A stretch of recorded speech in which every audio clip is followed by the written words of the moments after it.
This is Anu. Welcome back to my channel excellence coaching. आज हम discuss करने वाले हैं यूपी टीजीटी साइंस के बारे में, जो कि सब्जेक्ट है फिज़िक्स का चैप्टर इलेक्ट्रिसिटी। हम इसके बारे में पढ़ेंगे और हर एक टॉपिक हम फिज़िक्स का यहाँ पे कवर करेंगे, जो कि आपका यूपी टीजीटी के लिए बहुत ही हेल्पफुल होगा। अगर आप मेरे चैनल पे नए हैं तो please like, share and subscribe my channel. तो स्टार्ट करते हैं आज का टॉपिक, जो कि है इलेक्ट्रिसिटी। इसमें सबसे पहले हम पढ़ते हैं करंट के बारे में। What is current? करंट क्या होता है? Rate of flow of charge. कितने टाइम में कितना चार्ज फ्लो कर रहा है उसे कहते हैं हम current. Denoted by I, current is denoted by I. I is charge flow upon time. अगर 1 सेकेंड में कितना चार्ज फ्लो कर रहा है उसे हम कहते हैं करंट। और अगर हम इसका ऐसे आई एवरेज निकालना चाहें, करंट का एवरेज निकालना चाहें, तो ये होगा डेल क्यू अपॉन में डेल टी। और करंट हम बहुत ही स्मॉल टाइम के लिए निकालना चाहे, बहुत ही स्मॉल टाइम के लिए, तो उसे हम लिखेंगे आई इंस्टेंटेनियस। इसमें टाइम जो होता है टेंड्स टू 0 होता है। I instantaneous D Q by D T. Current जब बहुत ही स्मॉल टाइम के लिए निकाला जाता है उसे कहते हैं D Q upon D T. ये इंपॉर्टेंट फॉर्मूलेस हैं जो कि आपके न्यूमेरिकल में बहुत ही हेल्पफुल होंगे, तो इसे नोट डाउन कर लीजिए। न्यूमेरिकल्स इन्हीं पे बेस आएंगे। इसकी यूनिट क्या होती है? चार्ज की यूनिट क्या होती है? कूलम। चार्ज की यूनिट कूलम और टाइम की सेकेंड।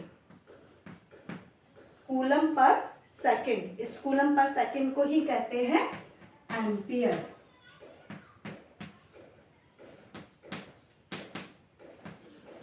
करंट की यूनिट क्या होती है? एम्पियर, जिसे डिनोट करते हैं हम ए से। क्लियर? तो करंट क्या होता है? Rate of flow of charge, यानी कितने टाइम में कितना चार्ज फ्लो कर रहा है उसे कहते हैं current, which is denoted by आई।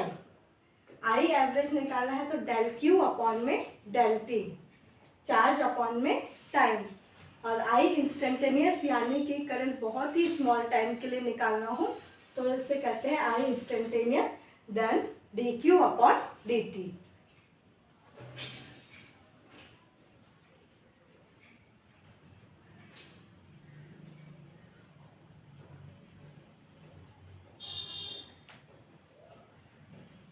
इसकी यूनिट होती है कूलम पर सेकेंड, और इस कूलम पर सेकेंड को कहते हैं एम्पियर, जिसे डिनोट करते हैं ए से।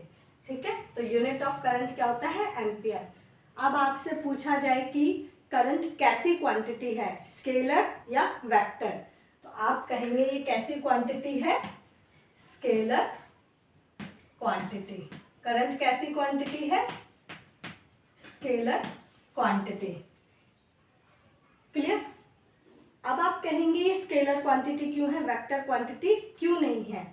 ठीक है, मान लीजिए करंट यहाँ से चलती है 2 एम्पियर और यहाँ पे जाती है 3 एम्पियर। तो जब इसका हम प्लस करेंगे, ये 2 एम्पियर और ये 3 एम्पियर मिलके यहाँ पे देंगे 5 एम्पियर, यानी कि करंट हमेशा प्लस होती है। ठीक है, 2 ampere plus 3 ampere equals to 5 ampere की करंट आएगा, इसलिए ये एक स्केलर क्वांटिटी है। क्लियर?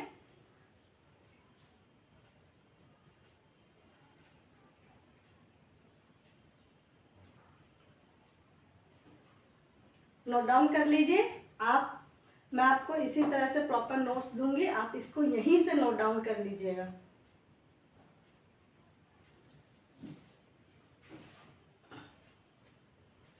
करें डिलीट। अब इस पे एक न्यूमेरिकल देख लेते हैं।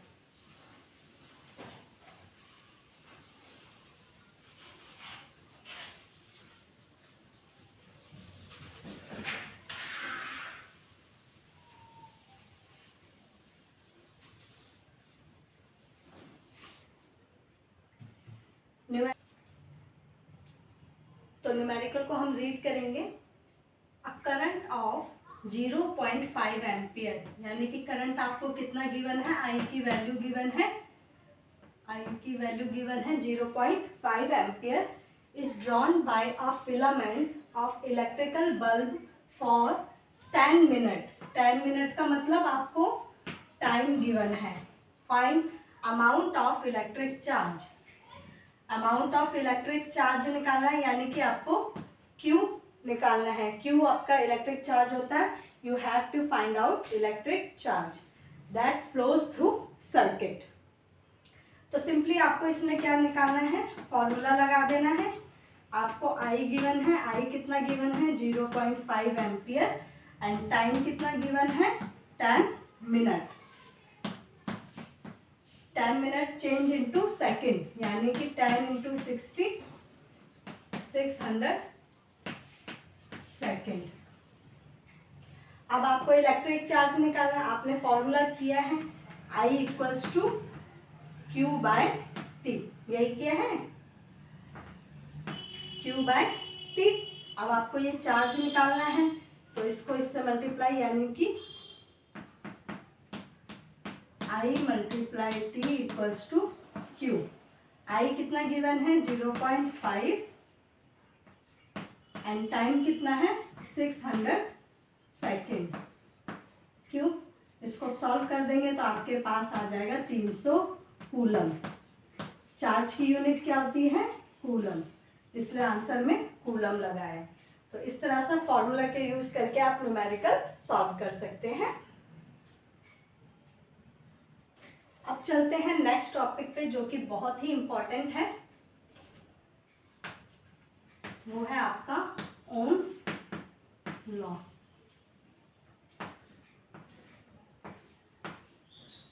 इसको आपने 9th-10th में भी पढ़ा होगा ओम्स लॉ को। ये बहुत ही इंपॉर्टेंट है, इस पे न्यूमेरिकल 100% आता ही आता है। तो इसको ध्यान से समझिएगा, इसके बेस न्यूमेरिकल्स भी आपको मैं करवा दूंगी। सबसे पहले इट वाज डिस्कवर्ड बाय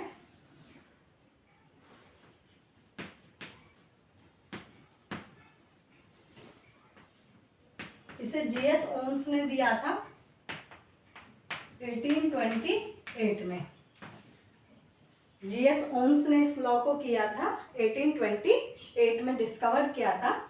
उसमें उन्होंने क्या बताया था, मान लेते हैं, लेट अस कंसीडर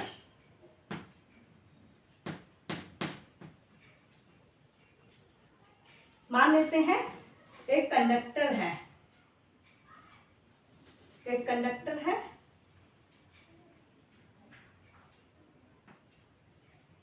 इसमें करंट कितनी फ्लो करती है, करंट फ्लो करेगी I। एक कंडक्टर है जिसमें करंट फ्लो कर रहा है I, और इसके दोनों एंड पॉइंट्स के बीच में वोल्टेज कितना है V। करंट है I करंट एंटर करती है, और इनके दोनों एंड्स के बीच में वोल्टेज कितना है, पोटेंशियल डिफरेंस कितना है V। तो हम देखते हैं कि जो वोल्टेज है, पोटेंशियल डिफरेंस है, वो डायरेक्टली प्रोपोर्शनल हो जाता है करंट के।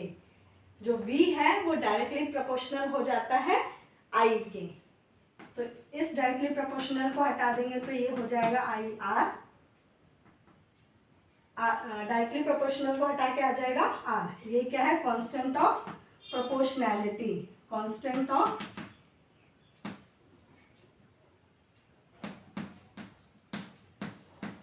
प्रोपोर्शनैलिटी।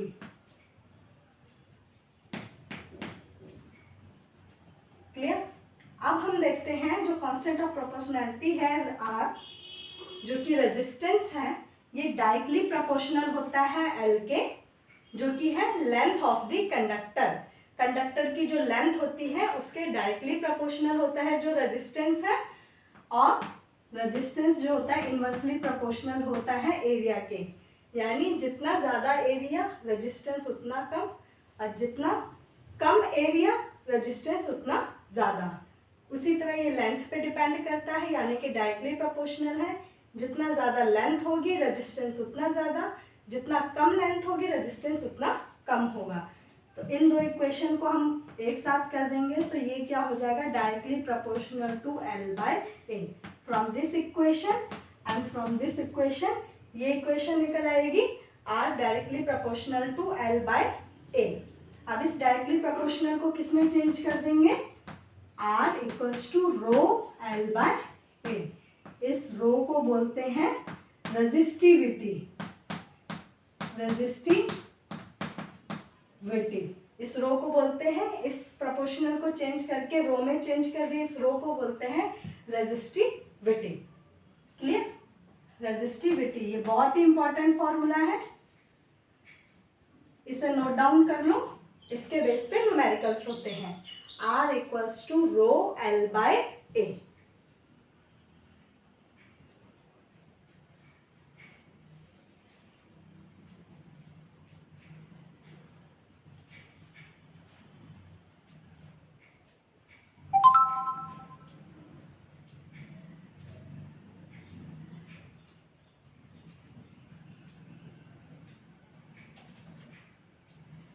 ये फॉर्मूला नोट डाउन कर लिया आपने, R equals to rho L by A। अगर आपको पूछा जाए कि V और I के बीच में ग्राफ कैसा होता है ओम्स लॉ में, V और I के बीच में ग्राफ कैसा होगा, इसकी यूनिट ये होगा एक स्ट्रेट ग्राफ। तभी तो आपने लिखा V डायरेक्टली प्रोपोर्शनल I के, यानी पोटेंशियल डिफरेंस इंक्रीज होता जाएगा जितना करंट उसमें फ्लो करता जाएगा, यानी कि वो एक दूसरे के क्या होंगे, डायरेक्टली प्रोपोर्शनल। तो हमें मिलेगा एक स्ट्रेट ग्राफ। ओम्स लॉ में एक स्ट्रेट ग्राफ मिलता है हमें। नोट डाउन करिए इतना।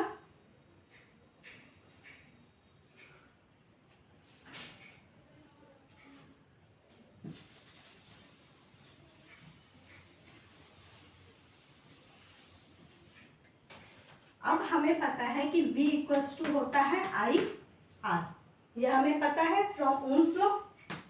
V equals to I R from Ohm's law. V equals to I, R की जगह पे हम क्या रख देंगे, इस इक्वेशन को रो L बाय A।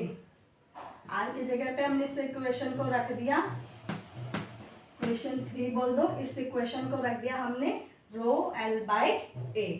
अब इसमें जो ये है quantity, this one,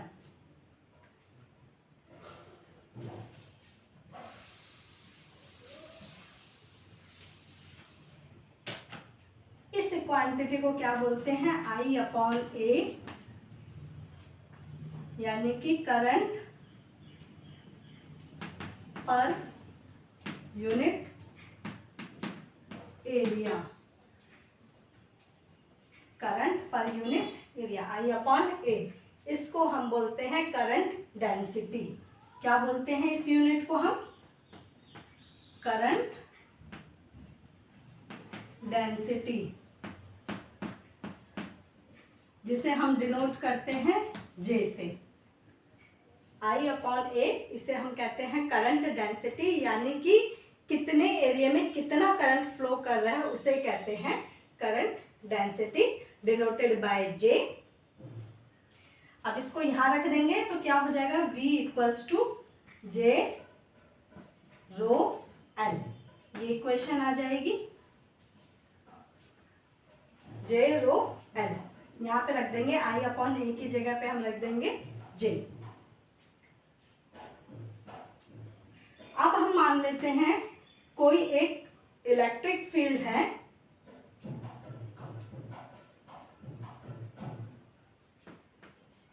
if E is electric field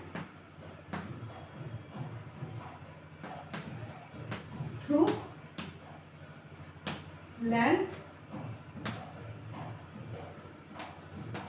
L of conductor through L of conductor. एक इलेक्ट्रिक फील्ड है जो किसी कंडक्टर में फ्लो करती है जिसकी लेंथ क्या है L।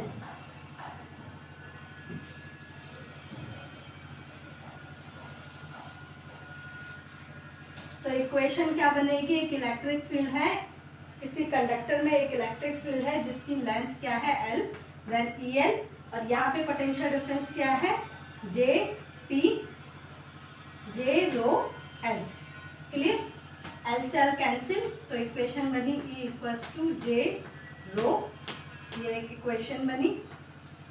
एंड हम जानते हैं ये जो रेजिस्टिविटी है ये क्या है, रेजिस्टिविटी, ये क्या है current density, and this one electric field.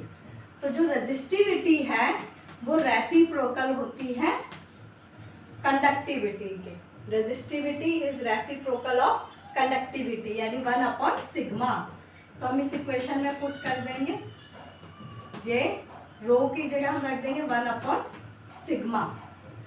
इस रो की जगह क्या रख दिया हमने 1/सिग्मा, यानी कि कंडक्टिविटी। तो इससे एक इक्वेशन निकल आएगी सिग्मा E इक्वल्स टू जे। ये बहुत ही इंपॉर्टेंट फॉर्मूला है, इसे नोट डाउन कर लीजिएगा। इसके बेस पे होता है न्यूमेरिकल, यानी J is equals to sigma E। इससे एक बात और पता चला कि रेजिस्टिविटी जो है वो रेसिप्रोकल होती है कंडक्टिविटी के। क्लियर, तो ये नोट डाउन कर लीजिए, इंपॉर्टेंट फॉर्मूला है।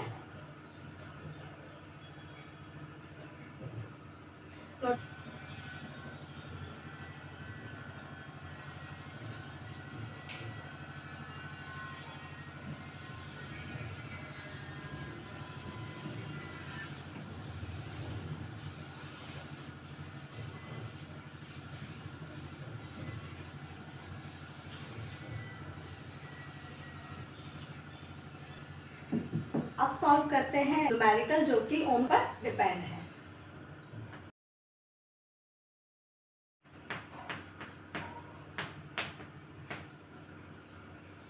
ये है आपका प्रीवियस ईयर का क्वेश्चन है जो कि ओम्स लॉ के ऊपर आया हुआ है।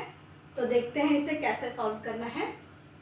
अब battery of 6 volt, battery of 6 volt यानी कि आपको वोल्टेज दी हुई है, is connected to the battery of 3 metre long, यानी कि आपको लेंथ गिवन है। लिख लेते हैं हम, आपको V गिवन है, V कितना है 6 वोल्ट, स्मॉल l कितना गिवन है 3 metre, long wire of uniform thickness and resistance of 100 ohm, resistance आपको कितना गिवन है 100 ohm. The difference of potential between 2 points separated by 50 centimetre, यानी 2 पॉइंट है उनके बीच में पोटेंशियल डिफरेंस कितना गिवन है आपको 50 सेंटीमीटर ऑन वायर, यानी उनके बीच का डिस्टेंस कितना है 50 सेंटीमीटर। और आपको क्या निकालना है, डिफरेंस ऑफ पोटेंशियल, 2 पॉइंट्स के बीच में कितना पोटेंशियल है ये आपको कैलकुलेट करना है। एंड दूसरी लेंथ आपको कितनी दी हुई है L1 50 सेंटीमीटर, इसको मीटर में चेंज कर लेंगे तो 0.5 मीटर, सेंटीमीटर को मीटर में चेंज कर लेंगे। तो आपको क्या निकालना है, डिफरेंस ऑफ पोटेंशियल, यानी कि आपको V निकालना है 2 पॉइंट्स के बीच है। ये मान लो V1 है और ये मान लो V2 है, ये आपको कैलकुलेट करना है। सबसे पहले आपको एक V दिख रहा है, एक R दिख रहा है। इस V और R का यूज करके आप करंट कैलकुलेट कर सकते हैं, I की वैल्यू। तो कैलकुलेट करिए, I equals to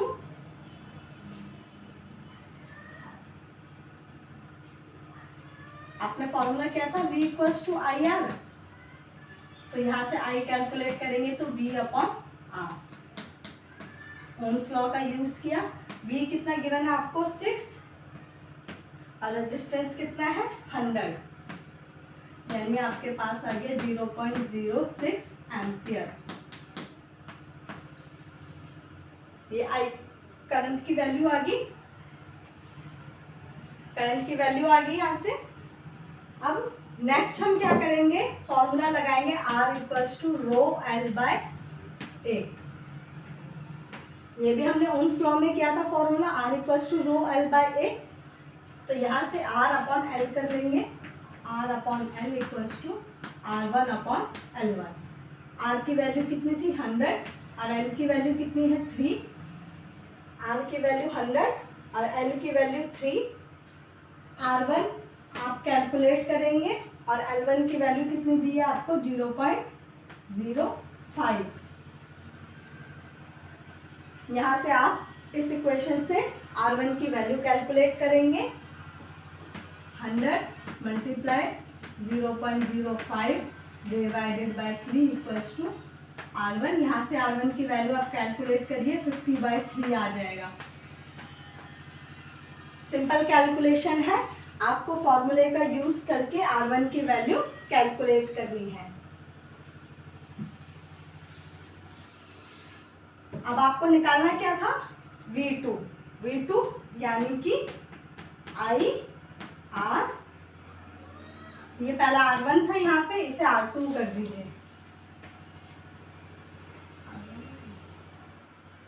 V equals to, ये V ही कर दीजिए, V2 मत करिए। Then V equals to IR। I आपके पास कितना कैलकुलेट हुआ था, I यहाँ पे निकाला है ना आपने, I की वैल्यू 0.06 इंटू ये वाली R1 की वैल्यू वहां से पुट कर दीजिए 50/3। इस पॉइंट को हटा के नीचे लग जाएगा 100। कैलकुलेशन कर दो, 3 2 जा 2 5 जा 5 5 जा 1, आंसर आ गया 1 वोल्ट। ये आ गया आपके पास पोटेंशियल डिफरेंस।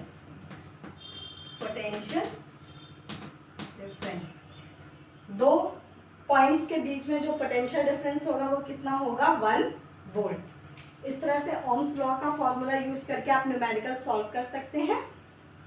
दोनों फॉर्मूले यूज हैं और दोनों ही बहुत इंपॉर्टेंट है। इसके बेस पर न्यूमेरिकल्स मैं आपको और भी करवाऊंगी, जो कि नेक्स्ट वीडियो में अपलोड करूंगी। जितने भी प्रीवियस ईयर्स के क्वेश्चन हैं वो मैं आपको अपनी आने वाली वीडियोस में अपलोड कर दूंगी। तो stay connected with my channel. अगर आपको कोई भी डाउट हो तो आप मुझे कमेंट बॉक्स में पूछें। आपको लगता है जो टॉपिक मुझे डिस्कस करना है आप मुझे वो भी बता सकते हैं, मैं उसे डिस्कस करवा दूंगी। तो stay connected with my channel. Please like, share and subscribe my channel. Thank you for watching.